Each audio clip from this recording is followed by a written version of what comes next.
ವಿರಾಮದ ಬಳಿಕ ಜಾತಕ ಫಲ ವಿಶೇಷ ಕಾರ್ಯಕ್ರಮಕ್ಕೆ ಮತ್ತೆ ಸ್ವಾಗತ. ಶಾಸ್ತ್ರಿಗಳೇ, ಇನ್ನುಳಿದ 6 ರಾಶಿಗಳ ಫಲವನ್ನು ತಿಳಿಸ್ಕೊಡಿ. ಇನ್ನು ತುಲಾರಾಶಿಯವರಿಗೆ ದಿವಸ ವೃತ್ತಿಯಲ್ಲಿ ಕಿರಿಕಿರಿ ಇದೆ. ಈ ದಿವಸ ಮತ್ತು ನಾಳೆ 2 ದಿವಸ ನಿಮಗೆ ಸ್ವಲ್ಪ ಅಸಮಾಧಾನವೇ ಇದೆ. 2 ದಿನ ಬಹಳ ಎಚ್ಚರಿಕೆ ಇರಬೇಕು. ಏನು ಕೆಲಸ ಕೊಟ್ಟಿದ್ದಾರೆ 2 ಸಲ ಅಚ್ಚುಕಟ್ಟಾಗಿ ಗಮನಿಸ್ಕೊಂಡು ಕೆಲಸ ಮಾಡಿ. ಉಳಿದ ಹಾಗೆ ವರ್ಕ್ ಪ್ರೆಷರ್ ಸ್ತ್ರೀಯರಿಗೂ ಸ್ತ್ರೀ ಪುರುಷರಿಗೂ ಇಬ್ಬರಿಗೂ ಭೇದವಿಲ್ಲದೆ ಇದೆ ಈ ದಿವಸ. ಇನ್ನು ಈ ದಿವಸ ಸಂಗಾತಿಯ ಸಹಕಾರ ಚೆನ್ನಾಗಿದೆ, ವ್ಯಾಪಾರಿಗಳಿಗೆ ಅನುಕೂಲಕರವಾಗಿರ್ತದೆ. ಇನ್ನು ಮಕ್ಕಳ ವಿಷಯದಲ್ಲಿ ಸ್ವಲ್ಪ ಮನಸ್ಸಿಗೆ ಸಮಾಧಾನ ಸಿಗುತ್ತೆ. ಸ್ವಲ್ಪ ಅನುಕೂಲವೂ ಇದೆ, ಅನಾನುಕೂಲವೂ ಇದೆ. ಪ್ರಾರ್ಥನೆಗೆ ದಿವಸ ನೋಡಿ, ನೀವು ಮುಖ್ಯವಾಗಿ ಕೆಲಸದ ವಿಚಾರದಲ್ಲಿ ಗಮನ ತಗೊಳ್ಬೇಕು. ಈ ಕಾರಣದಿಂದ ಗಣಪತಿ ಸನ್ನಿಧಾನಕ್ಕೆ ಬಾಳೆಹಣ್ಣು ಸಮರ್ಪಣೆ ಮಾಡಿ. ಇನ್ನು ವೃಶ್ಚಿಕ ರಾಶಿಯವರಿಗೆ ದಿವಸ ಲಾಭದಾಯಕವಾಗಿದೆ, ಅನುಕೂಲ ಚೆನ್ನಾಗಿದೆ, ಸ್ತ್ರೀಯರಿಗೆ ಹೆಚ್ಚಿನ ಬಲ ಸೂಚಿಸ್ತಾ ಇದೆ, ಚೆನ್ನಾಗಿದೆ ಇದು.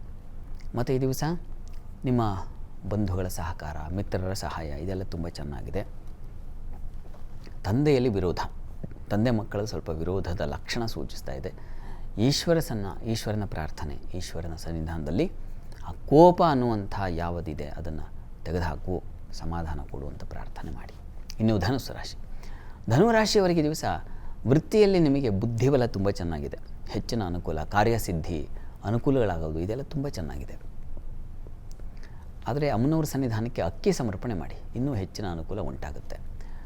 ಉಳಿದ ಹಾಗೆ ಸಂಗಾತಿಯ ಸಹಕಾರ ಚೆನ್ನಾಗಿದೆ, ಬಂಧು ಮಿತ್ರರ ಸಹಕಾರ ಚೆನ್ನಾಗಿರ್ತದೆ, ಸಹೋದರ ಸಹಕಾರ ಚೆನ್ನಾಗಿರ್ತದೆ, ಹೆಚ್ಚಿನ ಅನುಕೂಲವೂ ಇದೆ, ಯೋಚನೆ ಮಾಡಬೇಡಿ. ಇನ್ನು ಮಕರ ರಾಶಿಯವರಿಗೆ ದಿವಸ ನೋಡಿ, ನಿಮ್ಮ ರಾಶಿಯಿಂದ ಚಂದ್ರ ಭಾಗ್ಯದಲ್ಲಿದ್ದರೆ ದೈವಾನುಕೂಲ, ದೇವತಾ ಪೂಜೆ ಪುನಸ್ಕಾರಗಳಲ್ಲಿ ಭಾಗಿಯಾಗ್ತೀರಾ.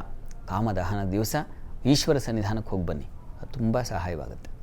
ಸಂಗಾತಿಯಲ್ಲಿ ಮನಸ್ತಾಪ ಇದೆ, ಕಾಮದಹನವಾದರೆ, ಬಯಕೆಗಳ ದಹನವಾದರೆ ಸಂಗಾತಿಯಲ್ಲಿ ವಿರೋಧ, ಆ ಥರದ್ದು ಇದೆ, ಸ್ವಲ್ಪ ಹುಷಾರಾಗಿರಿ. ಇನ್ನು ವ್ಯಾಪಾರಿಗಳು ತುಂಬ ಎಚ್ಚರಿಕೆಯಿಂದ ಇರಬೇಕು, ಮೋಸ ಆಗೋ ಸಾಧ್ಯತೆ ಅಧಿಕವಾಗಿದೆ. ಹೀಗಾಗಿ ಎಚ್ಚರಿಕೆ ಇರಲಿ ವ್ಯಾಪಾರದಲ್ಲಿ. ದೂರ ಪ್ರಯಾಣ, ವಿದೇಶ ಪ್ರಯಾಣ ಇದ್ದರೆ ಅದಕ್ಕೆ ತೊಂದರೆಗಳು ಉಂಟಾಗುವ, ವಿಘ್ನಗಳು ಬರೋ ಸಾಧ್ಯತೆ ಇದೆ. ಇದೆಲ್ಲದರ ನಿವಾರಣೆಗೆ ಈಶ್ವರ ಪ್ರಾರ್ಥನೆ, ಈಶ್ವರ ಸನ್ನಿಧಾನದಲ್ಲಿ ರುದ್ರಾಭಿಷೇಕ ಮಾಡಿಸಿ. ಕುಂಭರಾಶಿಯವರಿಗೆ ದಿವಸ ಸಾಲ ಬಾಧೆ ಅಧಿಕವಾಗಿದೆ. ಜೊತೆಗೆ ಈ ದಿವಸ ಮತ್ತು ನಾಳೆ ಬಹಳ ಎಚ್ಚರಿಕೆಯಿಂದ ಇರಬೇಕು. ದೇಹಕ್ಕೆ ಪೆಟ್ಟು ಬೀಳೋದು, ಏಟು ಮಾಡಿಕೊಳ್ಳೋ ಸಾಧ್ಯತೆ, ತರಚೋದು, ಗಾಯಗಳಾಗೋದು ಈ ಥರದ್ದೆಲ್ಲ ಇದೆ, ಹುಷಾರಾಗಿರಿ. ಈ ದಿವಸ ಮತ್ತು ನಾಳೆ 2 ದಿವಸ ಎಚ್ಚರಿಕೆ ಬೇಕು. ಇನ್ನು ಉಳಿದ ಹಾಗೆ ವೃತ್ತಿಯಲ್ಲಿ ಅನುಕೂಲ ಚೆನ್ನಾಗಿದೆ, ಸಹೋದರ ಸಹಕಾರ ಚೆನ್ನಾಗಿದೆ. ಬುಧನ ಪರಿವರ್ತನೆ ನಿಮ್ಮ ಪಾಲಿಗೆ ಅಷ್ಟಮಾಧಿಪತಿ ಒಂದು ತೃತೀಯಕ್ಕೆ ಹೋದರೆ ಧೈರ್ಯ ಕಳೀತಾನೆ, ಭಯ ಶುರುವಾಗುತ್ತೆ. ಭಯಕೃತ್ ಭಯನಾಶನಃ ಅಂತ ಹೇಳುವಂತಹ ವಿಷ್ಣು ಸಹಸ್ರನಾಮ, ಅದರ ಪ್ರಾರ್ಥನೆ ಮಾಡಿ. ಮೀನರಾಶಿಯವರಿಗೆ ನೋಡಿ, ಈ ಬುಧ ನಿಮ್ಮ ರಾಶಿಯಲ್ಲಿದ್ದ ಇಷ್ಟು ದಿವಸ ಈತ ಪರಿವರ್ತನೆ ಆಗ್ತಾ ಇದ್ದಾನೆ. ಹೀಗಾಗಿ ಸ್ವಲ್ಪ ಮಟ್ಟಿಗೆ ವಾಗ್ಬಲ ಬರುತ್ತೆ, ಮಾತಿನ ಬಲ, ವಿದ್ಯಾರ್ಥಿಗಳಿಗೆ ಅನುಕೂಲ, ಹಣಕಾಸಿನ ಸಹಾಯ. ಸಪ್ತಮಾಧಿಪತಿ ಸಂಗಾತಿಯಿಂದ ಹಣಕಾಸಿನ ಸಹಾಯ. ಇಷ್ಟು ದಿವಸ ಕೇಳಿದ್ರೆ ಕೊಡ್ತಾ ಇರಲಿಲ್ಲ, ಹಣ ಇಲ್ಲ ಅಂತಿದ್ರು, ಈಗ ಹಣ ಕೇಳಿದ್ರೆ ಆಯ್ತಮ್ಮ ತಗೋ ಅಂತ. ಅಕಸ್ಮಾತ್ ಸಂಗಾತಿ ಅಂದರೆ ಹೆಂಡತಿಗೆ ಗಂಡ, ಹೀಗೆ ಪರಸ್ಪರ ಸಹಾಯ ಸಿಗುತ್ತೆ. ಹಣಕಾಸಿನದ್ದು, ಮಾತಿನದ್ದು ಕೂಡ ಒಂದು ಮಾತಿನ ಬಲ, ನನ್ನ ಪರವಾಗಿ ಮಾತಾಡಲ್ಲ, ಆಯ್ತು ಈ ದಿವಸ ನೀನು ಪರ ಇದ್ದೀನಿ ಅಂತಕ್ಕಂಥದ್ದು, ಈ ಥರ ಚೆನ್ನಾಗಿದೆ. ಬಂಧುಗಳ ಸಹಕಾರ, ಮಿತ್ರರ ಸಹಾಯ ತುಂಬ ಚೆನ್ನಾಗಿದೆ ಈ ದಿವಸ. ಆದರೆ ಅದು ಶತ್ರುಕ್ಷೇತ್ರ, ಅಷ್ಟೇನು ಸಮಾಧಾನ ಕೊಡೋದ ನಿಮಗೆ. ಸ್ವಲ್ಪ ಏನೂ ಇಲ್ಲ ಅಂದವರಿಗೆ ಸ್ವಲ್ಪ ಏನು ಕಣ್ಣಿಗೆ ಕಾಣಿಸ್ತಾ ಇದೆ ಅನ್ನೋ ಥರ ಸ್ವಲ್ಪ ಸಹಾಯ ಸಿಗುತ್ತೆ. ಇನ್ನು ಈ ದಿವಸ ಮನಸ್ಸು ಸ್ವಲ್ಪ ಚಂಚಲವಾಗುತ್ತೆ, ಮನಸ್ಸಿಗೆ ಸಮಾಧಾನ ಇರಲ್ಲ. ಈ ಕಾರಣಕ್ಕೆ ನೀವು ಕೂಡ ಈಶ್ವರ ಸನ್ನಿಧಾನದಲ್ಲಿ ಅಭಿಷೇಕ ಮಾಡಿಸಿ. ಎಲ್ಲ ರಾಶಿಗಳವರು ಈ ದಿವಸ ಈಶ್ವರ ಪ್ರಾರ್ಥನೆ ಮಾಡಿದ್ರೆ ತುಂಬ ಒಳ್ಳೆಯದು. ಈಶ್ವರ ಸನ್ನಿಧಾನ ದರ್ಶನವಾದರೂ ಮಾಡಿ. ಈ ದಿವಸ 12 ರಾಶಿಗಳವರು, ರಾಶಿ ಗೊತ್ತಿಲ್ಲ ಅಂತಕ್ಕಂಥವ್ರು ಹೇಳಬಹುದಾದ ಸರಳವಾದ ಮಂತ್ರ ಗಮನಿಸಿ. ಓಂ ಕೃಪಾನಿಧಯೇ ನಮಃ. ಇದು ಈಶ್ವರನ ಮಂತ್ರವೇ, ಹೀಗಾಗಿ ಇದನ್ನು ಹೇಳ್ಕೊಳ್ಳಿ, ಅನುಕೂಲ ಆಗುತ್ತೆ. ಶಾಸ್ತ್ರಿಗಳೇ, ಇಂದಿನ ಸಂಚಿಕೆಯಲ್ಲಿ ಸಂದೇಶಗಳನ್ನು ತಿಳಿಸ್ಲಿಕ್ಕಾಗಲಿಲ್ಲ, ಆದರೆ ಮುಂದಿನ ಸಂಚಿಕೆಯಲ್ಲಿ ಅದನ್ನು ತಿಳಿಸ್ಕೊಡಿ.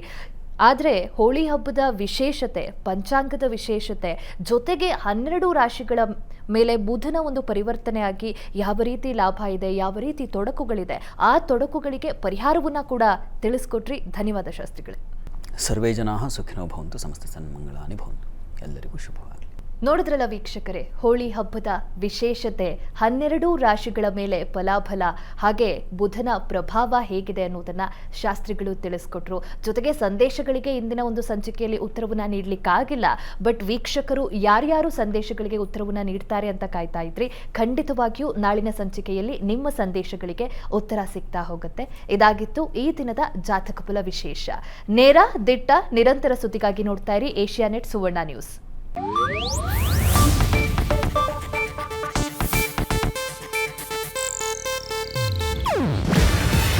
ಇದು ಏಷ್ಯಾನೆಟ್ ನ್ಯೂಸ್ ನೆಟ್ವರ್ಕ್ ಪ್ರಸ್ತುತಿ. ನೀವು ನೋಡ್ತಿದ್ದೀರಾ ಏಷ್ಯಾನೆಟ್ ಸುವರ್ಣ ನ್ಯೂಸ್.